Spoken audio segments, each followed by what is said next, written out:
Welcome back to Finanzergy, the channel where we help you master your finances and take control of your financial future. If you're new here, don't forget to subscribe and hit that notification bell so you never miss any of our insightful videos. Today, we're going to talk about a topic that's critical for financial security: building an emergency fund. Life is unpredictable, and without an emergency fund, you could find yourself in a financial bind when unexpected expenses arise, whether it's a medical emergency, car repairs, or a job loss. But don't worry. We're here to help you build the foundation for a solid emergency fund that will give you peace of mind and keep you from falling into debt when things don't go as planned. 1. Why you need an emergency fund.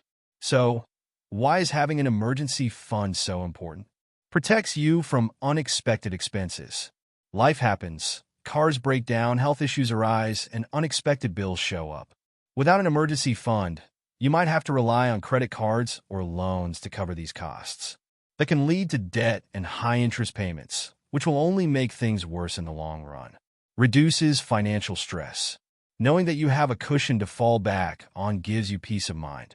You can handle life's surprises without the stress of scrambling to find money or borrowing from others. An emergency fund ensures that you're prepared for the unexpected and can keep your finances stable. Provides financial security. An emergency fund isn't just about avoiding stress. It's about creating long-term financial security. Whether it's a medical emergency, job loss, or home repairs, an emergency fund gives you the freedom to take care of things without derailing your financial goals. 2.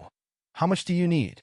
Now that we know why an emergency fund is important, the next question is, how much money should you set aside? There isn't a one-size-fits-all answer, but here are some general guidelines to help you determine how much you need. 3 to 6 months of expenses. Financial experts generally recommend saving between 3 to 6 months of living expenses.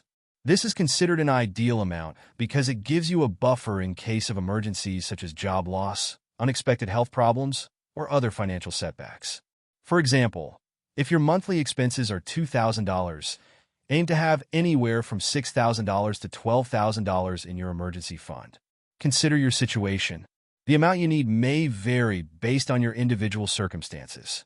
For example, if you have a steady job and a dual-income household, you may be able to get by with just 3 months of expenses. However, if you have a more uncertain income or if you have dependents, you may want to aim for a larger emergency fund, closer to the 6-month mark. Tailor to your needs. If you have high living expenses or medical conditions, you may want to save more. On the other hand, if your expenses are lower and you have a strong support system, you may be able to start with a smaller fund and build it up over time. 3. Where to keep your emergency fund. Now that you know how much you need, it's time to think about where to keep your emergency fund. You want to keep it in a safe place that's easily accessible, but also separate from your regular checking or spending accounts. Here are the best options for storing your emergency fund. High-yield savings accounts. A high-yield savings account is a great place to store your emergency fund. These accounts offer higher interest rates than regular savings accounts, allowing your emergency fund to grow slightly while still being accessible when you need it. Money market accounts. A money market account is another option. It offers a higher interest rate than a regular savings account, and you can usually access your funds through checks or a debit card. However, money market accounts often require a higher minimum balance. Certificates of deposit (CDs). If you're willing to lock up your money for a set period, you could consider putting some of your emergency fund in a CD. The downside is that you may face penalties if you need to withdraw the money before the term ends. However, for the portion of your emergency fund that you don't plan to use right away, a CD could earn a better return than a savings account. Avoid risky investments. It's important to keep your emergency fund in a low-risk account. Stocks or other investments can fluctuate in value, and you don't want to be forced to sell investments at a loss in the middle of a financial crisis. 4. How to build your emergency fund. Now that we've covered how much to save and where to keep your fund, let's talk about how to actually build it.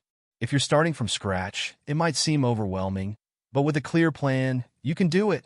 Here's a step-by-step guide to building your emergency fund. Start small. You don't have to have the full amount saved up overnight. Start with a small goal, like saving $500 or $1,000. Once you hit that target, set a new goal to gradually build your fund. Celebrate each milestone along the way to stay motivated. Cut unnecessary expenses. Look for areas where you can cut back to save more. Create a budget and see where your money is going each month. Cancel subscriptions you don't need. Eat out less and avoid impulse purchases. Redirect the money you save into your emergency fund. Automate your savings. The easiest way to save is to make it automatic. Set up automatic transfers from your checking account to your emergency fund. Even a small transfer, like $50 or $100 a month, can add up over time. By automating your savings, you ensure that you're consistently contributing to your emergency fund without thinking about it. Use windfalls wisely. Any unexpected windfalls like tax refunds, work bonuses, or gifts should be added to your emergency fund. This can give your fund a big boost and bring you closer to your goal faster. Resist the temptation to spend these windfalls on unnecessary purchases. Track your progress. Keep track of how much you've saved and how much further you have to go. Seeing your progress will motivate you to continue. Set realistic timelines for reaching your savings goal and reward yourself when you hit a major milestone. 5. When to use your emergency fund. An emergency fund is not for everyday expenses or frivolous purchases. It's designed for unexpected, life-altering situations. Here are some examples of when you should tap into your emergency fund. Job loss. If you lose your job or experience a reduction in income, your emergency fund can keep you afloat while you look for new work. Aim to cover 3 to 6 months of living expenses so you have enough time to find another source of income. Medical emergencies. If you or a family member faces an unexpected medical emergency, your emergency fund can help cover medical bills, co-pays, or even transportation costs to and from healthcare facilities. Home or car repairs. Major home repairs, like a leaking roof or broken furnace, or car repairs can be expensive. Your emergency fund ensures you don't have to rely on credit cards or loans to pay for these urgent expenses. Unforeseen life events. Other unforeseen life events, such as funeral expenses or family emergencies, can also be covered by your emergency fund. In conclusion, building an emergency fund is one of the most important steps you can take to secure your financial future. It provides a safety net when unexpected expenses arise, reduces stress, and keeps you on track with your financial goals. Thanks for watching. If you found this video helpful, be sure to like, subscribe, and share it with others.